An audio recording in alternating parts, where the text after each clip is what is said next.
الكشكشه الجميله اللي فيها دي. حاجات كده عامله زي كنتاكي بس بطريقه جديده غير اللي انا عملتها معاكم قبل كده. شايفين الممبار طالع ازاي؟ حاجه كده جميله ولونه احمر وذهبي، في حاجه كده جميله بصراحه تستاهل بقك. شايفين بقى؟ نسمي الله كده ونصلي على سيدنا محمد ونقول عملنا ايه. انا جايبه حوالي كيلو ونص من الممبار.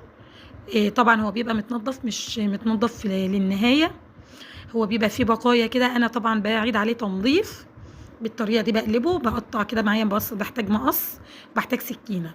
قصيت بالمقص القطع اللي انا عايزاها، وبالسكينه هبدا اعمل زي ما انتم شايفين كده تنظيف كده على الماشي. طبعا لو انت عندك مثلا اللي هي البلانشه كده الخشب او اي بلانشه وتنضفي عليها برضو ممكن. عايزه بايدك كده تتحكمي بايدك وتعمليها كده مره كده ومره كده على الجنبين وعلى الجناب لحد ما تنضف معاكي بالشكل ده. هو طبعا انا قلت نضيف نص تنظيفه بس انا بعيد عليه